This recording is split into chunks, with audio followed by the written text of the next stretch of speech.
Have you ever shot at law enforcement officers? This happened about 10 years ago. My mother was growing some fairly large plant in a plastic pot, but it dried out. I took the pot with soil from her and put it in my trunk to transplant another plant at my place. For a few weeks, I didn't think about that pot. Then, for some reason, a highway patrol officer stopped me. The cop asked, "Do you know why I pulled you over?" I replied, "Was I speeding, or is it because of the weed in my trunk?" He told me to get out of the car, face away from him, and he searched me. Then he opened the trunk but was disappointed. He chewed me out for wasting his time and let me go. While he was dealing with me, not a single car passed by, so I don't think I distracted him much. I was sitting in the back of a police car. I wasn't arrested, but I was drunk, and the officer offered to give me a ride to a New Year's party at my friend's place where I'd gotten drunk earlier. I thought he was just trying to figure out the location of the party to bust it later. I told him about my suspicions, but he denied everything. When we started driving, I asked him where the seatbelt for the back seat was. He said, "Don't worry about it."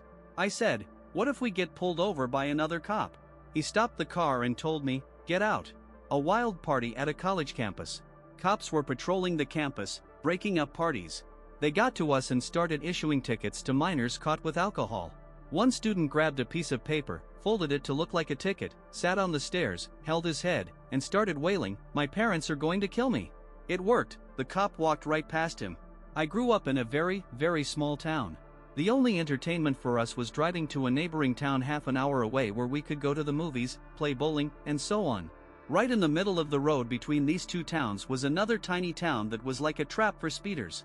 The highway was outside the local police's jurisdiction, so the local traffic inspector would hide between overpasses to catch people speeding, forcing them to pull over on a road within his jurisdiction. Then he'd start accusing drivers of exceeding the speed limit. If they asked to see the radar, which is a perfectly legal request, he'd claim he wasn't obligated to show it and that demanding to see the radar was against the law. Complaints to his superiors went nowhere until he messed with me. One night, he pulled over my friend for speeding. The inspector claimed my friend was going 145 kilometers per hour when the limit was 90 kilometers per hour. He was just trying to scam us. We decided we had to do something about it. The inspector was waving his badge in front of my friend, claiming he'd greatly exceeded the speed limit. We realized he always did this, so I installed a speedometer app on my phone and started recording the car's speed. We knew when that inspector was on duty and deliberately sped up to get him to pull us over. We'd go 110 kilometers per hour in a 90 kilometers per hour zone. When he stopped us, he claimed we were going 130 kilometers per hour and started his usual spiel about not having to show the radar. He even issued me a ticket and said I should be jailed for repeated traffic violations. I recorded it all on my phone, which he didn't notice. A few days later, I went to the town hall to pay the fine but managed to speak with the mayor and showed him the video of the inspector. Thanks to my efforts, the inspector was fired, and I didn't have to pay the $400 fine issued by that jerk. I walked up to a police van, completely wasted, knocked on the window, and when they opened it, I said with the most serious face I could muster, "Sorry, sir, just wanted to let you know your window's open." After that, I went back to my friends. The cops came after me and took me to the station, but that's another story. This didn't happen to me but to my friend. He was walking across campus with a backpack on his way to class when either a campus cop or a security guard stopped him and started asking questions, where he was going, what was in his bag, and so on. My friend decided not to let the cop look in his bag or tell him anything. The cop threatened to get a warrant to search the backpack, which he eventually did. About an hour later, they got the warrant and finally searched the bag. There was nothing in it but books. At 2 a.m.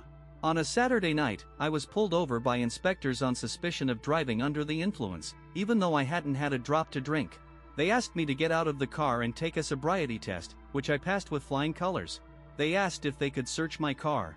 I said they could look everywhere except the glove compartment, and they'd need a warrant for that. I sat on the side of the road for hours waiting for the warrant. In the end, the judge issued it, and the glove compartment was empty. When my buddy and I were about 16 and both still idiots, we often pranked cops. I'll tell you about our best prank. We used to hang around grocery stores and toy stores for hours. Of course, we started with toy stores until one of us came up with another prank. That day, we were sitting in the sandwich section of our huge local supermarket when my buddy's eyes lit up.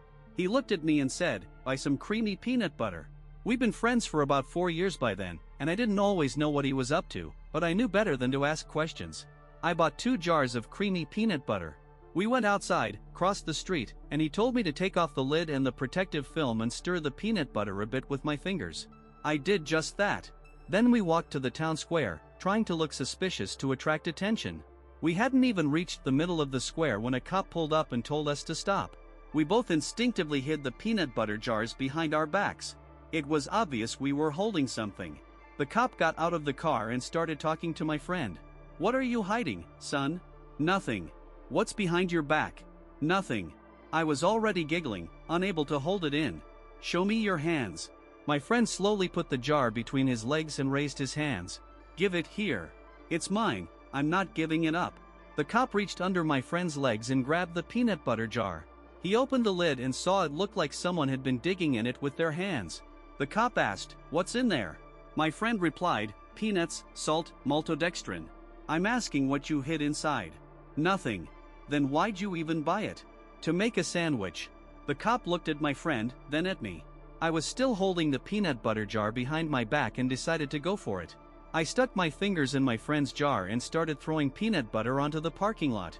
My buddy went off, ranting about the right to consume peanut butter, the peanut butter rebellion, how the cop was hassling us just because we're both white, demanding respect for peanut civil rights, threatening a peanut pride parade, and so on. The cop realized there was nothing but peanut butter in the jar and, furious, turned to me. Without a word, he yanked my jar out of my hands, nearly knocking me over. I told him I'd sue him for that. He started digging through my jar while I rambled about my poor parents, my right to a peanut butter sandwich, the peanut butter labor movement, a class action lawsuit for peanut rights, and how a single drop of peanut butter could spark a fire. He realized what was up, plopped back into his car covered in peanut butter, yelled something about us violating curfew, and drove off. Shaking with laughter and tears, I shouted after him that he owed us a sandwich. But that's not the end of the story. This happened about 5 years ago. I told this story to my brother's best friend, who, as it turned out, was the son of the police dispatcher on duty that night. Apparently, the cop had to write a report about it because he couldn't clearly explain why his uniform, car interior, and even the tires were covered in peanut butter. The next day, someone left a peanut butter sandwich on his desk. The day after that, he found peanut kernels in his locker, then in the shower, and so on. His colleagues still tease him about the peanut butter incident. I was pulled over on a 2-lane highway for speeding. The inspector asked, "Why were you going so fast?"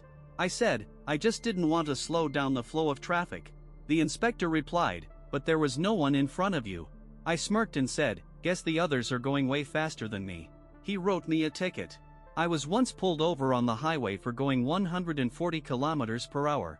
I told the inspector I was trying to make up for lost time. He didn't write me a ticket. Near my house, there's a bike path with a 25 kilometers per hour speed limit for cyclists. One day, a slightly chubby inspector with a radar tried to stop me for speeding. I managed to swerve around him. He hopped on his mountain bike and started chasing me. I was on a road bike and in better shape, so he had no chance of catching me. I even teased him a bit, letting him get close from time to time. In April this year, our campus was crawling with cops. I was heading to a friend's place who was hosting some girls. On the way, I ended up behind 2 police cars that stopped so suddenly at an intersection that I almost crashed into them. Then they started racing each other for a while before both decided to turn the same way at the same time, and one car crashed into the other. They stopped, turned on their hazard lights, and got out to inspect the damage. I pulled up next to them, rolled down my window, and asked, "You guys okay?" They said they were fine. I put on a troll face and added, "Want me to call the police," and sped off as soon as the light turned green. They stared at me until I was out of sight. My mom drives a Jeep, often with the top down. We stopped in a fire lane in front of a bank because my mom sometimes acts like an idiot and ran inside to use the ATM. I was 15 at the time. While she was inside, a cop came up, stuck his head through the driver's side window, and said, "Is this your car, son?" I replied, "Yeah, I like to park in no parking zones and then move to the passenger seat." He didn't say a word, just stood by the car with his arms crossed, staring at me. Soon, my mom came out. He looked at her and said, "Have a nice day," and left. In my case, the cops crashed our wild party. We throw it every year on Christmas Eve, a famous pirate-themed party.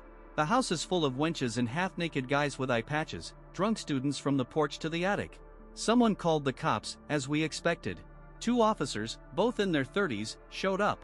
One seemed tired after a long shift and probably didn't want to deal with us. The other seemed amused by the whole pirate bacchanalia. When the 2 party organizers, both over 21, went out to talk to the cops. The more serious one said, "Look, just get some of these people out of here. We don't want any trouble. Tell everyone we're not arresting anybody." The second cop, trying to sound like an old pirate, added, "Unless you're hiding Captain Jack Sparrow."